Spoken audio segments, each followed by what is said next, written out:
Welcome to MetaBookNook Deep Dives for Curious Minds. Settle in, maybe find a quiet corner, because today we're diving into a source that really feels like settling in for a calm, reflective fireside chat. We're exploring the profound wisdom held within the pages of the book as a man thinketh. It's a small book, but goodness, it touches upon such a powerful, timeless truth. It explores how our thoughts, which we often think are just fleeting, maybe insubstantial, how they're actually the fundamental building blocks of our life. That's right.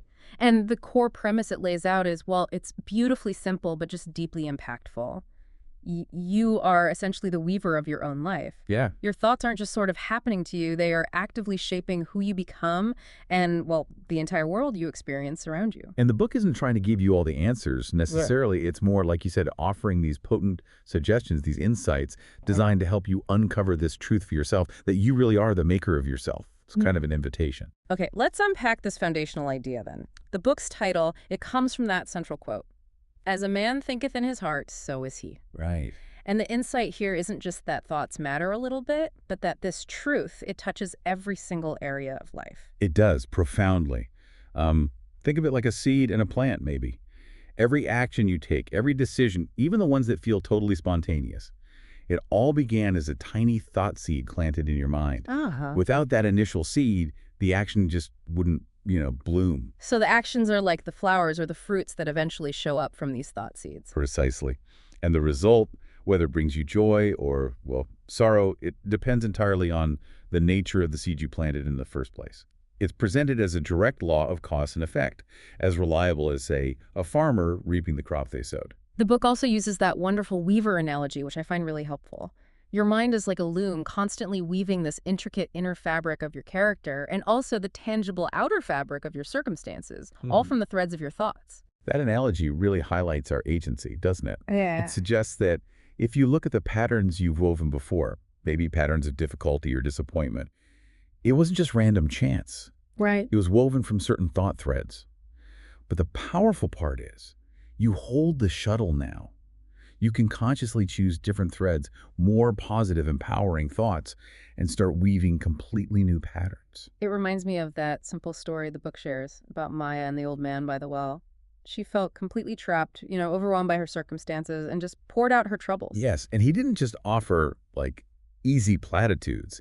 He shared the story of a farmer whose land was failing until he realized he could change his situation, not just by working harder, but by changing his thoughts about it. Oh. Focusing on the thriving harvest he intended to create, not dwelling on the drought. And he put in renewed effort, yeah, but it was fueled by that different mindset, and apparently his crops flourished.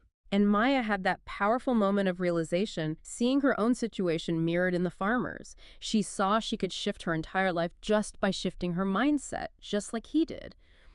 We are the makers of our own lives, she thought. That story really captures the core principle. It absolutely does.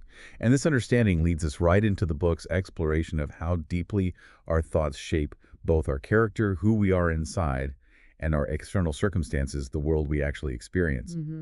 Your character, it suggests, is really the sum total of your most consistent and deeply held thoughts. Which, well, it makes sense, doesn't it? What you think about most often and most intensely, that would naturally mold your inner being. And the book connects this directly to the outside world, saying your outer life often becomes a reflection of that inner state. If your mind is consistently filled with negativity, pain and struggle seem to kind of follow. But on the flip side, if you cultivate pure, uplifting, peaceful thoughts, the book suggests joy and peace will follow you just as reliably as a shadow. This is where it makes a strong claim. Circumstances aren't just random twists of fate. Okay. They follow a clear, predictable law of cause and effect that starts with your dominant thoughts. It's that garden analogy again, isn't it? But applied specifically to your circumstances. You can be a deliberate gardener of your mind, actively planting and nurturing good seeds, thoughts that are right, helpful, pure, and your life will yield, beautiful flowers and nourishing fruits. Or, if you leave your mind untended, just allowing negative, harmful thoughts to take root and grow wild, your circumstances will inevitably reflect that neglect. Yeah. The insight here is that the external chaos or lack you might experience isn't arbitrary. It's the natural harvest of letting weeds dominate your inner garden. You have to actively tend it. The book also adds a really powerful perspective on challenging circumstances, viewing them not as punishment, but more like lessons for growth. Yes, exactly. Like a school. When you find yourself facing a difficult situation, the book suggests asking, okay, what lesson might this be trying to teach me? Hmm. The powerful idea here is that the resistance to the lesson, the refusal to learn or adapt, is often what keeps you stuck in that circumstance. Once you truly understand and integrate the lesson, the circumstance tends to pass and new experiences arrive. That's interesting. The example it uses is how, say, challenging relationships can improve dramatically when you address your own inner issues related to them, like maybe resentment or something. I see. This is where the empowering truth of the book really shines through. If your thoughts are shaping your character and circumstances, and you have control over your thoughts, well then you are fundamentally the master and creator of your own life. Exactly. It's a huge shift from feeling like a victim, just buffeted by external forces, to recognizing the incredible agency you have within you. The book gives examples of people who transform their lives, rising from really difficult beginnings, simply by deliberately cultivating thoughts of possibility, hope, and focused effort. And you can easily see the opposite happening too. Someone who constantly entertains thoughts of failure or being doomed, effectively creating a self-fulfilling prophecy through their own mindset. Definitely. The book asserts that you are always the master, even in those moments when you feel weak or powerless. That feeling of weakness, it suggests, actually comes from mismanaging your thoughts, letting them run wild without direction. Right. Becoming a conscious master isn't some mystical thing. It requires deliberate self-exploration and effort, like digging deep to find precious gems within yourself. It takes work. It brings to mind the builder analogy the book uses. One builder meticulously plans and uses strong quality materials, which represents right thinking to construct a sturdy, beautiful house. A life filled with happiness and resilience. While another is careless, using weak, flimsy materials, harmful thoughts, and their structure quickly becomes unstable and eventually it just collapses. The thoughts we build with literally determine the stability of our lives. Moving from the structure of our lives to our physical bodies, the book makes a fascinating case for the profound impact of thought on our health. This connection is deeply emphasized. The body is described as a highly sensitive servant to the mind, faithfully responding to the commands sent through our thoughts, whether those thoughts are, positive or negative. So it's suggesting that disease and health are fundamentally rooted in our thinking. Is that the idea? Yes, that's the core idea. Negative thought patterns like chronic fear, anxiety, stress. These are seen as weakening the body's defenses, making it more susceptible to illness. The book even notes how intense fear can have immediate, quite extreme physical effects. Which is something we even understand better today with the science of stress hormones and cortisol and so on. Precisely. But the powerful flip side is also true, according to the book. Consistent, positive, strong, peaceful thoughts contribute to a thriving, vital body. A mind that is calm and at peace tends to result in a body that functions more efficiently, with greater strength, and potentially even a slower rate of physical decline. So cultivating peace of mind isn't just about feeling good emotionally, it has tangible physical benefits. It absolutely does. The book also touches on what it calls impure thoughts, things like envy, greed, or unresolved anger, suggesting they can effectively poison the body and disrupt its natural balance, particularly affecting the nervous system. We see this today, don't we, with the physical manifestations of chronic stress or, say, suppressed anger leading to high blood pressure. Yeah, definitely. But conversely, thoughts filled with hope, gratitude, optimism, love. These can genuinely boost the immune system and promote overall well-being. Yes, fostering those positive emotional states has a direct impact on our physical vitality. The key takeaway the book offers here is that lasting physical changes often require changing the mind first. Okay. This naturally leads to healthier habits, it argues. It likens cleansing the mind of toxic thoughts to cleansing the body. Both are crucial, and physical cleansing alone won't sustain health if the mind remains full of, poisons. It really highlights that protecting your mental environment is perhaps the most fundamental step to protecting your physical health. As you're listening, perhaps consider if you've noticed this connection in your own life, how your mental state on a given day impacts your energy, or just how you feel physically. It's a principle that resonates quite deeply once you start observing it. Shifting gears a bit now, the book stresses the importance of linking our thought power with a clear purpose if we want to achieve meaningful results. This is vital. Without a clear purpose, the book says, thoughts tend to scatter aimlessly, like a boat adrift without a rudder. Right. And this aimlessness often leads to unproductive states like worry, fear, self-pity, all those things. So having a purpose acts like a compass then, guiding your mental energy. Exactly. It provides a focus that cultivates discipline and self-control, concentrating your mental efforts instead of letting them just dissipate.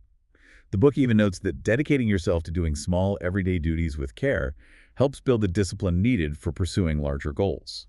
And the book says purposeful thinkers approach challenges differently. They don't fear failure in the same way. No, they tend to view setbacks not as failure itself, but as necessary steps on the path, opportunities to learn and refine their approach.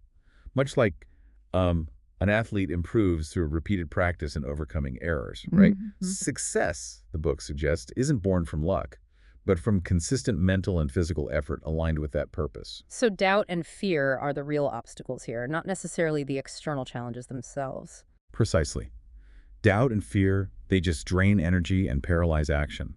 Overcoming them, aligning your thoughts with a clearer purpose, allows your mind to become this powerful creative force, capable of shaping reality towards your desired outcome. The book brings up figures like Thomas Edison. Yes, his famous perspective wasn't that he failed thousands of times, but that he simply found thousands of ways that wouldn't work before he found the one that did. Right.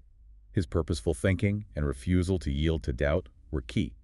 And Nelson Mandela, maintaining that clear vision of justice and reconciliation despite decades of imprisonment.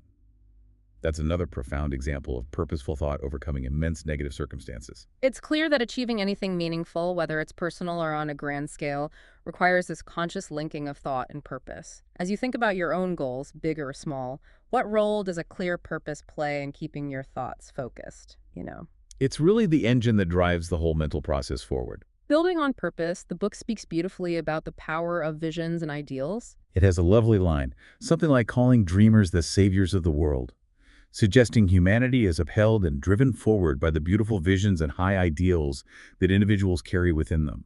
It's true, isn't it? Everything worthwhile, everything that elevates us, seems to begin with a vision or a dream.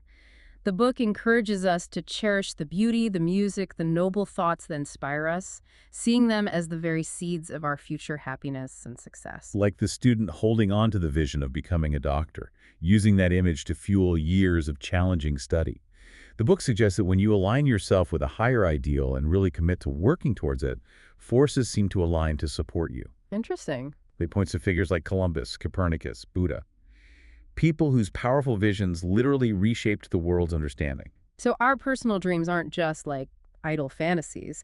They are actively shaping who we are becoming, acting almost like a map for our evolution. Exactly.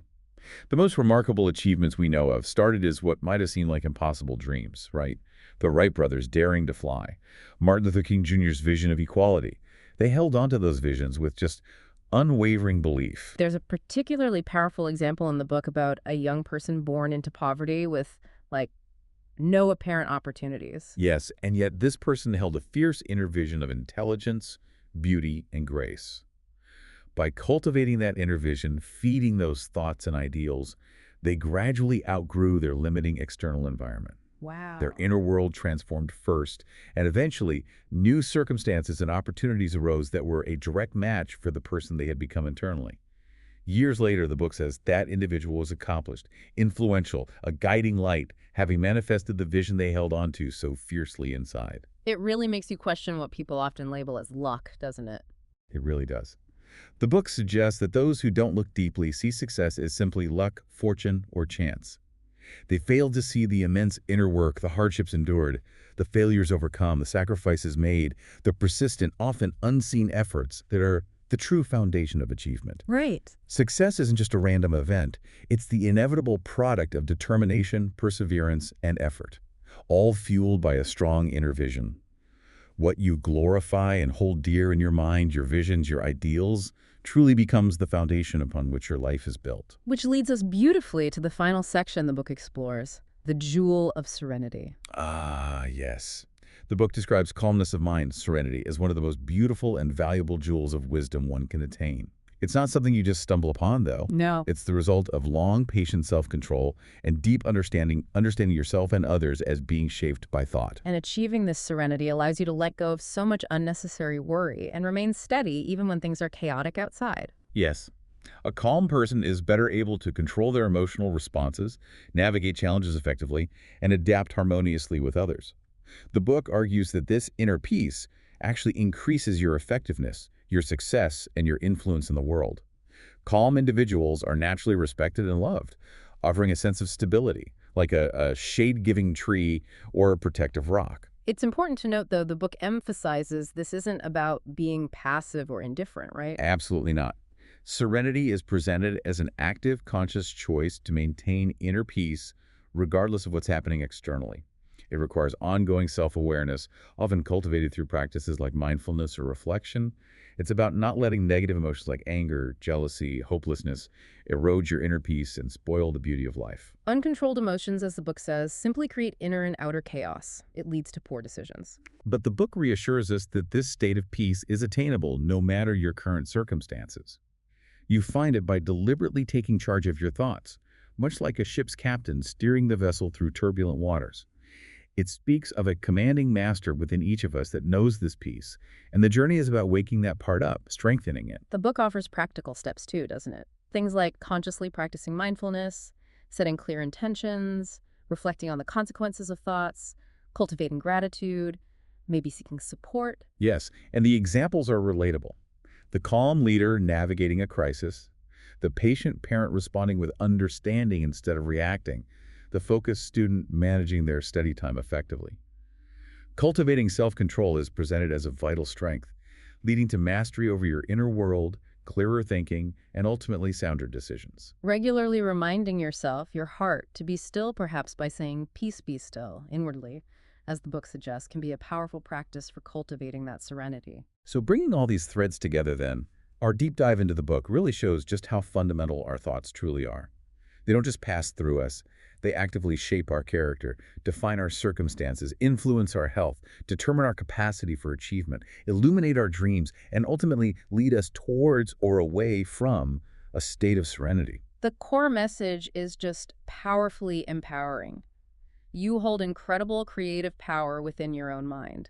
By taking conscious, deliberate control of your thoughts, you become the intentional master of your life's direction and possess the capacity to shape the future you truly desire. It's really an invitation, isn't it? An invitation to step into that power. So as you reflect on this conversation, here's something to maybe sit with. Consider the circumstances in your life right now that you find most challenging or perhaps most resistant to change. Based on the insights from As a Man Thinketh, what is the one specific thought pattern related to that circumstance you might explore changing, beginning today? What new seed could you perhaps plant in that space? Thank you for joining us for this deep dive. This has been MetaBookNook. We sincerely encourage you to explore the book As a Man Thinketh for yourself. Its brevity holds, well, immense depth. You can find links to purchase it and more information in the description. And please join us again next time for another deep dive into a fascinating source.